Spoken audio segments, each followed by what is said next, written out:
नमस्कार। बोल क्लब आजाद है तेरे, मैं अभिसार शर्मा। तो आखिरकार सुप्रीम कोर्ट यह कह रहा है कि नीट के पेपर लीक हुए हैं और अब उसने सीबीआई, एनटीए, मोदी सरकार से, यह कहा जाए भाजपा एनडीए सरकार से कठिन सवाल पूछे हैं। वो कठिन सवाल क्या है कुछ देर बाद, मगर मैं आपको याद दिलाना चाहूंगा दोस्तों। याद कीजिएगा जब ये मामला सबसे पहले सामने आया था, आपके स्क्रीन पर ये हैं शिक्षा मंत्री धर्मेंद्र प्रधान। इन्होंने पेपर लीक मानने से ही इनकार कर दिया। फिर आपको याद है किस तरह से विपक्ष पर निशाना साधा जा रहा था। पूरा एक टूल किट चल पड़ा था जो तेजस्वी यादव पर निशाना साध रहा था, प्रियंका गांधी वाड्रा पर निशाना साध रहा था। यानी कि भारतीय जनता पार्टी अपनी जिम्मेदारी लेने के बजाय सब कुछ कर रही थी। बिहार में 12 लोगों की गिरफ्तारी हो गई थी, मगर शिक्षा मंत्री धर्मेंद्र प्रधान तब भी कह रहे थे कि पेपर लीक नहीं हुआ है। गुजरात के गोधरा में करोड़ों रुपए लेकर चीटिंग करवाई जा रही थी, मगर मजाल है कि शिक्षा मंत्री मान लें कि कुछ गड़बड़ हुई है। और अब chief justice of India DY Chandrachud ने कहा है कि पेपर लीक तो हुआ है और उन्होंने कुछ कठिन सवाल पूछे हैं। सबसे पहले दोस्तों मैं आपके सामने लेकर आना चाहूंगा वो 5 मुद्दे जो सुप्रीम कोर्ट ने उठाए हैं अपनी सुनवाई के दौरान। मैं आपको बतलाना चाहूंगा कि अब इस मामले को लेकर 11 तारीख को सुनवाई होनी है। सभी पक्षों से, चाहे एनटीए हो, सीबीआई हो या फिर याचिकाकर्ता, सबसे कहा गया है कि वो अपने जवाब पेश करें। मगर जो 5 बड़ी बातें सामने उभर कर आई हैं, मैं उसकी चर्चा करना चाहूंगा। साथ ही मैं आपको बताऊंगा कि इस मुद्दे पर किस तरह की राजनीति शुरू से लगातार हो रही है, यानी कि हमारे बच्चों के भविष्य के बारे में जवाब नहीं देना, खिलवाड़ करना और मुद्दों से बचते रहना। वो 5 बड़े मुद्दे, सुप्रीम कोर्ट की 5 बड़ी बातें। यह साफ है कि पेपर लीक हुआ है। सवाल यह है कि इसका दायरा कितना बड़ा है। 2 स्टूडेंट्स की गड़बड़ियों की वजह से पूरी परीक्षा रद्द नहीं कर सकते। दोषियों की पहचान नहीं हुई तो दोबारा एग्जाम कराना होगा। क्या पता नहीं लगा सकते कि पूरी परीक्षा प्रभावित हुई है या नहीं। अगर इलेक्ट्रॉनिक मीडिया के माध्यम से पेपर लीक हुआ है तो यह जंगल में आग की तरह फैलता है। ये 5 बड़ी बातें सुप्रीम कोर्ट ने कही हैं और फिर सभी पार्टियों से एक एक करके सवाल किए गए। सबसे पहले एनटीए, जी हां, वो एनटीए जो कि इस तरह के एग्जाम्स कंडक्ट करती है, वो एनटीए जो सवालों के जवाब नहीं देती है, वो एनटीए जो खुद सवालों के कटघरे में है। उसके बारे में क्या कहा सुप्रीम कोर्ट ने आपके स्क्रीन पर। एनटीए से फुल डिस्क्लोजर रिपोर्ट मांगी है। नेचर ऑफ पेपर लीक, यानी पेपर किस तरह से लीक हुए, वो स्थान जहां से लीक हुआ। तीसरा, लीक की घटना और परीक्षा के बीच का समय अंतराल बताएं, यानी कि जो लीक हुआ है और परीक्षा दोनों के बीच में कितना वक्त था।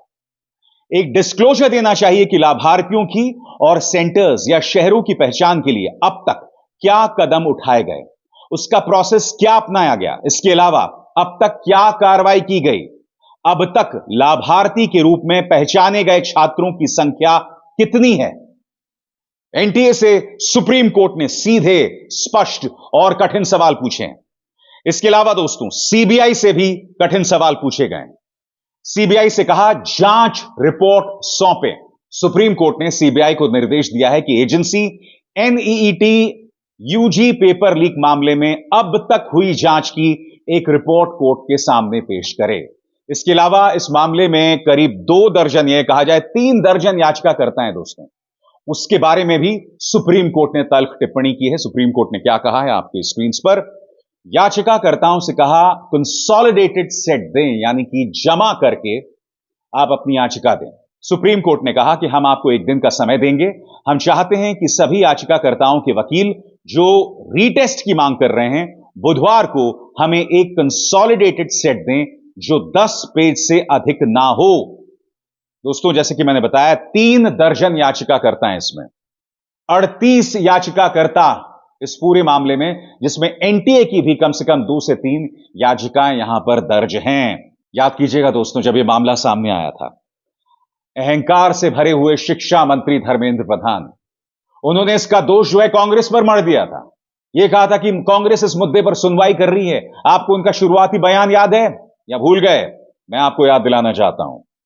धर्मेंद्र प्रधान ने कहा था नीट परीक्षा मामले में एनटीए माननीय सुप्रीम कोर्ट के निर्देशों का पालन करते हुए उचित कार्रवाई करने को कटिबद्ध है। माननीय सुप्रीम कोर्ट के निर्देशानुसार 1563 विद्यार्थियों की परीक्षा दोबारा कराई जाएगी। एनटीए पर तो दोष मढ़ने का सवाल ही नहीं पैदा होता। आगे, नीट परीक्षा में किसी प्रकार की धांधली, भ्रष्टाचार या पेपर लीक की कोई पुख्ता जानकारी सामने नहीं आई है, यह बात शिक्षा मंत्री ने कही थी। और कुछ दिनों बाद जब मीडिया ने इस पर दबाव बनाया था, जी हां, कुछ चुनिंदा मुद्दे जिस पर मीडिया डिबेट करता है, जब मीडिया ने इस पर दबाव बनाया था, तब जाकर शिक्षा मंत्री ने कहा कि सरकार पर विश्वास कीजिए, हां पेपर लीक हुआ है, हां गड़बड़ हुई है। याद कीजिएगा तब उन्होंने क्या कहा। मगर समानांतर तौर पर मीडिया का भी एक खेल चल रहा था।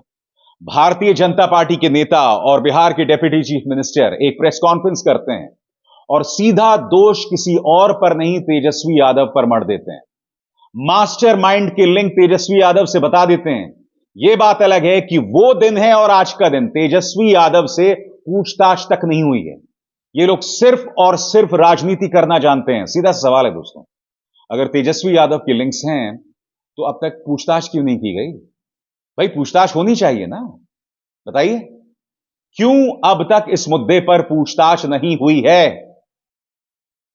राहुल गांधी ने नीट के अभ्यर्थियों से मुलाकात की थी, उनके दर्द को समझने की कोशिश की थी, लगातार उनसे मंत्रणाएं करते रहे। सीधा सा सवाल, प्रधानमंत्री नरेंद्र मोदी विश्व विजेता क्रिकेट टीम से मुलाकात कर सकते हैं, उनके साथ फोन पर बात कर सकते हैं, तस्वीरें सामने उभर कर आई थी। सीधा सा सवाल, क्या प्रधानमंत्री नीट के अभ्यर्थियों के प्रतिनिधियों से मुलाकात नहीं कर सकते थे, उनसे बात नहीं कर सकते थे?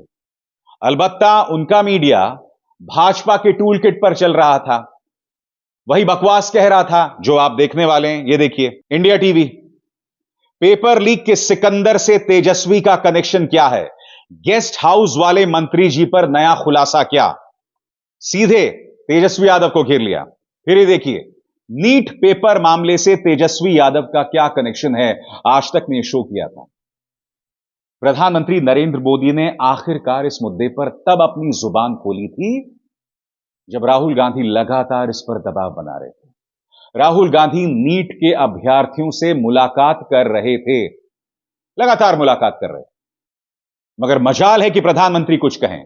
फिर संसद में जब बहस होती है, जब राहुल गांधी अपना ऐतिहासिक भाषण देते हैं, तब जाकर प्रधानमंत्री कहते हैं कि हम अपने छात्रों को भरोसा दिलाना चाहते हैं कि कोई कोताही नहीं बरती जाएगी, कड़ी कार्रवाई की जाएगी। तब जाके प्रधानमंत्री ने कहा। आज सुप्रीम कोर्ट कह रहा है पेपर तो लीक हुआ है, सुप्रीम कोर्ट सीबीआई से कठिन सवाल कर रहा है, सुप्रीम कोर्ट एनटीए से कठिन सवाल कर रहा है, और इन सवालों के जवाब सरकार को देना पड़ेगा, क्योंकि मुद्दा हमारे बच्चों के भविष्य का है। हम उसे नजरअंदाज किसी भी कीमत पर नहीं कर सकते, क्योंकि मामला बच्चों के भविष्य को लेकर है। क्या यह कठिन सवाल गोदी मीडिया करेगा? क्या सरकार साफगोई से जवाब देगी, या फिर दोष किसी और पर मढ़ दिया जाएगा?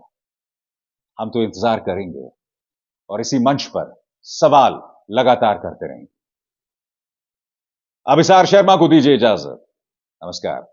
स्वतंत्र और आजाद पत्रकारिता का समर्थन कीजिए, सच में मेरा साथी बनिए। बहुत आसान है दोस्तों, इस ज्वाइन बटन को दबाइए और आपके सामने आएंगे ये 3 विकल्प, इनमें से एक चुनिए और सच के इस सफर में मेरा साथी बनिए।